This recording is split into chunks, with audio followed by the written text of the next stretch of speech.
Hello बच्चों, let's read this question. The question is which among the following statements is or are correct. और statements यहाँ पे क्या क्या गिवन है. The ratio of the mass of hydrogen to the mass of oxygen is always 8:1 in a compound such as water. If 9 gram of water is decomposed, 1 gram of hydrogen and 8 gram of oxygen are always obtained. Nitrogen and hydrogen are always present in the ratio 3:14 by mass in ammonia. Many compounds are composed of 2 or more elements and each such compound has the same element in the same proportion. And the options are second and fourth, first, second and third, first and third only. तो यहाँ पे हमारा की concept क्या हो जाएगा. Law of definite proportions. Law of definite proportions के according क्या होता है. अगर हमारे पास कोई भी केमिकल कंपाउंड है, उसका कोई भी सोर्स है, उस केमिकल कंपाउंड में क्या होगा, सेम टाइप के एलिमेंट्स प्रेजेंट होंगे और वो कंबाइन होंगे same fix proportion by mass में. मतलब उनमें क्या होगा, उन एलिमेंट्स का सेम फिक्स प्रोपोर्शन होगा मास का. अभी फर्स्ट क्या दिया है, इन्होंने वाटर का पूछा है कि वाटर में हाइड्रोजन और ऑक्सीजन का रेशियो कितना होगा. अभी वाटर का जो केमिकल फॉर्मूला होता है वो कितना होता है, H2O. यहाँ पे 2 हाइड्रोजन एटम्स होते हैं, एक होता है ऑक्सीजन एटम. 2 तो हाइड्रोजन एटम्स है, एक है ऑक्सीजन एटम. अभी जो हाइड्रोजन एटम होता है इसका मास कितना होता है, 1 होता है, और यहाँ पे है 2, तो कितना हो जाएगा 2. ऑक्सीजन एटम का कितना होता है 16. तो ये किस रेशियो में प्रेजेंट है, 2:16, मतलब 1:8 रेशियो में प्रेजेंट है. तो वाटर में जो हाइड्रोजन और ऑक्सीजन है उनके मास का रेशियो क्या हो जाएगा, 1:8. Ratio of hydrogen and oxygen by mass, ये कितना हो जाएगा 1:8. अभी अगर हम 9 ग्राम वाटर को डिकम्पोज करते हैं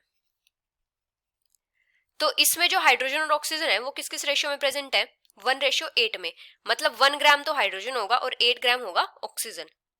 तो जब ये डिकम्पोज होगा, व्हेन डिकम्पोज्ड, तो यहां पे क्या मिलेगा, 1 ग्राम तो हाइड्रोजन और 8 ग्राम ऑक्सीजन. क्योंकि इनका रेशियो कितना है, 1:8 है, और हमें क्या दिया है, 9 ग्राम वाटर दिया है. अभी अगर हम बात करें अमोनिया की, तो अमोनिया का फॉर्मूला क्या होता है, NH3. एक नाइट्रोजन एटम होता है, 3 होते हैं हाइड्रोजन एटम्स. अभी नाइट्रोजन और हाइड्रोजन का हमें रेशियो फाइंड आउट करना है. जो नाइट्रोजन एटम होता है इसका मास कितना होता है, 14, और एक हाइड्रोजन एटम का कितना होता है, 1 एटॉमिक मास यूनिट. यहाँ पे है 3, तो कितना हो जाएगा 14:3. तो यहाँ पे जो नाइट्रोजन और हाइड्रोजन का रेशियो है मास का वो कितना हो जाएगा, 14:3.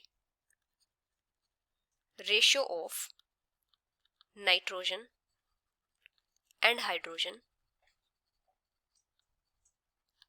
बाई मास, ये हो जाएगा 14:3. तो यहाँ पे फर्स्ट स्टेटमेंट क्या है, the ratio of mass of hydrogen to the mass of oxygen is always 8:1 in a compound such as water. तो ये इनकरेक्ट है. रेशियो क्या होता है, 1:8 हाइड्रोजन और ऑक्सीजन का.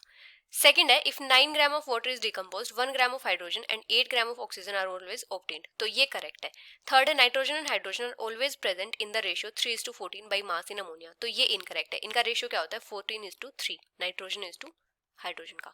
फोर्थ है, many compounds are composed of 2 or more elements and each such compound has the same element in the same proportion. तो ये भी करेक्ट है. ये क्या है, लॉ ऑफ डेफिनेट प्रोपोर्शंस.